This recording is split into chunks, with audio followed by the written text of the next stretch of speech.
Bem-vindos, bem-vindas ao Projeto Eureka, falando sobre física, professor Tony, daqui a pouquinho. E é claro, fazendo uma indagação a você, estudante em processo de preparação. Em algumas semanas os vestibulares começam a dar sinal de vida. Estudar em grupo vale a pena? Essa é a pergunta que se faz. Bom, permita-me acrescentar alguma coisa antes de responder. Em primeiro lugar, é necessário rever o conteúdo diariamente. Eu sei que é difícil, que há um cansaço, que há isso e aquilo. Sim, as desculpas existem. Agora, esqueçamos as desculpas e pensemos no objetivo. O objetivo é, no meio do caminho, tinha um vestibular. Tinha um vestibular no meio do caminho. Transponha esse obstáculo. Para transpor esse obstáculo, é necessário que nos dediquemos. Então, é fundamental rever os conteúdos. Para eu rever o conteúdo, eu posso fazê-lo individualmente ou em grupo. Para fazer em grupo, é necessário que eu escolha bem, porque os meus pares devem ter o mesmo objetivo e querer encarar com seriedade. Não significa criaturas mumificadas umas ao lado das outras, simplesmente estudando mecanicamente. Não é o caso. Podem-se tirar dúvidas, pode-se equacionar algumas dificuldades, mas cada um precisa, com muita disposição, ler e entender, além de, é claro, compreender o que se coloca. Bom estudo na área de física neste momento e, é claro, estude coletivamente, estude individualmente, mas estude.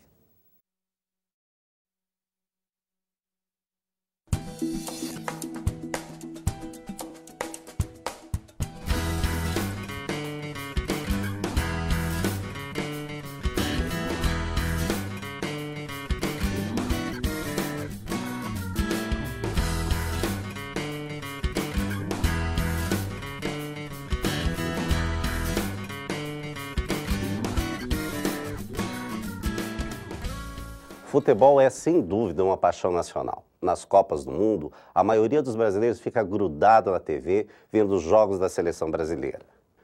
O país para. E você deve estar se perguntando, mas o que isso tem a ver com as aulas de física que nós estávamos esperando? Bem, num jogo de futebol, a física está presente em praticamente tudo. Aí, galera, eu sou o professor Tony e agora a gente vai começar o nosso curso de física. Assistindo um jogo de futebol pela televisão, temos muitos fenômenos físicos envolvidos, desde a transmissão propriamente dita, até mesmo dentro do campo de futebol. A televisão funciona usando eletricidade. Os jogadores usam a transformação da energia dos alimentos para se movimentar. Eles chutam aplicando uma força sobre a bola, e isso faz com que ela role sobre o gramado quase sem atrito. Ao som do apito do árbitro marcando o impedimento, os jogadores correm até ele para pedir explicações. Não concordando com a explicação, um dos jogadores diz para ele que ele está precisando de óculos, lentes. O calor da partida que está fazendo, os jogadores suam muito, um tanto devido à temperatura alta que faz no estádio, outro tanto pelo nervosismo inerente à própria partida de futebol. No conforto de nossa sala, estamos apreensivos, comendo uma tigela de pipoca que foi feita no micro-ondas e tomando um suco gelado que nós usamos a geladeira. Enquanto isso, a centenas, milhares de quilômetros, através das ondas eletromagnéticas da transmissão, vemos com alegria o instante mágico e magnético em que a pelota rola para dentro da rede adversária, marcando assim o tento da nossa vitória. Todas essas palavras que vimos em destaque na tela são de caráter físico. A própria palavra física vem do grego physiké, que quer dizer natureza. Por isso mesmo, a física é uma ciência chamada ciência natural. A física estuda os fenômenos que são os acontecimentos e as transformações. Os fenômenos físicos são aqueles que não alteram a natureza das substâncias, das coisas envolvidas. Por exemplo, nós temos agora duas folhas de papel aqui. Bem, uma delas aqui são exatamente iguais. Uma delas eu vou simplesmente amassar. Aqui está acontecendo o fenômeno físico. Eu estou aplicando uma força e essa folha não está alterando a natureza.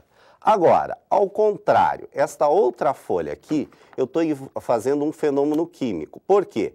Porque eu estou atiçando papel nela, o fogo nela, e, consequentemente, Essa parte aqui já não é mais papel, ela está se transformando em outra substância. Bem, agora nós temos um outro experimento físico que mostra também os fenômenos físicos. A gente observar que não precisamos de um laboratório complexo para observar fenômenos, a gente vê no dia a dia, em qualquer local. Nós temos essas outras duas folhinhas de papel que nós vamos usar o que a gente chama na física do método experimental ou método científico. São essas duas folhinhas de papel igual. Bem, se eu jogar essas folhas de uma certa altura, as duas da mesma altura, qual das duas vai chegar primeiro? Você diz assim, já que elas são iguais, elas devem chegar ao mesmo tempo. Bem, mas e se eu pegar uma delas e aplicar uma força igualmente eu fiz na outra folha anterior? Amassei uma dessas folhas e solto as duas. As duas têm exatamente a mesma massa. Quando eu solto as duas, ó, o que vai acontecer? A que está amassada chega primeiro. Isso foi feito exatamente utilizando o método experimental, que a gente primeiro amassou a folha e observou ela caindo. Isso aconteceu, o primeiro a desenvolver esse método foi Galileu Galilei no século XVI. Em um fenômeno, devemos prestar atenção em todos os dados. O método científico é composto de 4 fases fundamentais. A primeira delas é a observação. Já durante a observação de um fenômeno, formulamos as primeiras hipóteses. O que, por quê, como, etc. Então, na bolinha que a gente jogou ali, por que a amassada caiu antes da que não estava amassada, já que as duas tinham exatamente a mesma massa e estavam à mesma altura? Essas já são perguntas que a gente deve fazer já durante a observação. A segunda fase é a reprodução. Nós vamos tentar, num ambiente controlado, por exemplo, um laboratório, busca-se a reprodução exata do fenômeno, isolando as variáveis, aquelas que podem alterar o resultado. Na terceira fase é a elaboração, que trata-se de elaborar formulações matemáticas, teorias ou leis que vão reger os fenômenos, levando em conta os fatores ocorridos durante a reprodução. Na quarta fase, o da comprovação, é a etapa de verificação para saber se as formulações matemáticas, as teorias, as leis que regem adequadamente o fenômeno em questão. No entanto, para que possamos reproduzir os fenômenos, temos que conhecer aquilo que designa por grandezas físicas. Grandeza física é tudo que é suscetível de ser comparado ou medido. Podemos ter as grandezas físicas fundamentais ou primitivas e as grandezas físicas derivadas. Quando medimos a largura de uma mesa, por exemplo, utilizamos o metro e fazemos a comparação de quantos metros cabem na largura de uma mesa. Esta é a forma de medir que chamamos de maneira direta. Já quando queremos medir a distância da Terra à Lua, utilizamos equipamentos especiais e assim medimos de uma maneira indireta. No exemplo anterior, da medida da largura da mesa, utilizamos o metro, que é a unidade padrão de distância que comumente iremos usar. As unidades padrões sempre serão comparadas com o fenômeno que queremos medir. Essas grandezas podem apresentar tanto números muito grandes ou números muito pequenos. Por isso, vale a pena a gente utilizar múltiplos e submúltiplos. Alguns de vocês já conhecem uns como o quilograma, por exemplo, ou o megabyte ou o gigabyte, por exemplo, utilizado na computação. Todos são exemplos de múltiplos. Já o microcomputador, o famoso computador de mesa, e o milímetro, são exemplos de submúltiplos. A notação científica é também uma ferramenta matemática de representação poderosa, quando queremos representar tanto grandezas extremamente grandes, quanto grandezas extremamente pequenas. Nós temos como exemplo de grandezas extremamente grandes o ano-luz, que é a distância em que a luz viaja durante o ano, que corresponde a 9,46 vezes 10 elevado a 7ª metros aproximadamente. Nós temos uma outra grandeza em oposição, que é o angstrom, que é uma grandeza extremamente pequena, corresponde a 10 elevado a menos 10 metros. Mas como nós vamos utilizar essa notação?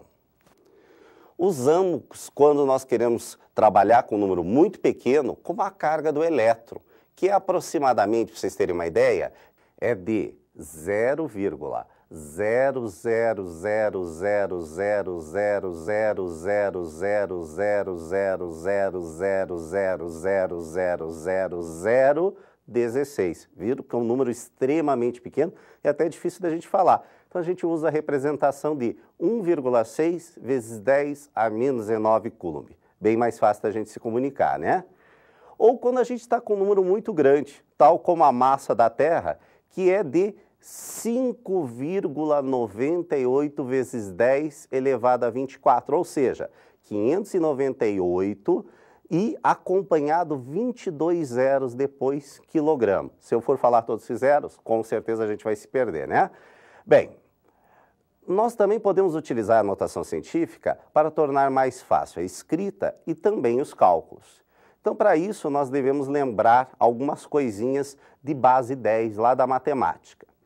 Então, por exemplo, em vez de a gente usar o mega, a gente pode usar 10 elevado à sexta. Por exemplo, a gente utiliza isso bastante quando quer falar de eletricidade. Por exemplo, a potência de uma usina é de 6 megawatts. É uma unidade que quer dizer que tem 6 milhões de watts. Podemos observar que na nossa apostila, um quadro de símbolos que corresponde ao fator dessa multiplicação. Dá uma olhadinha lá que você vai esclarecer ainda melhor essa questão das bases 10 e dos múltiplos e submúltiplos. No segundo bloco, a gente vai continuar esse estudo das divisões didáticas da física. Não percam!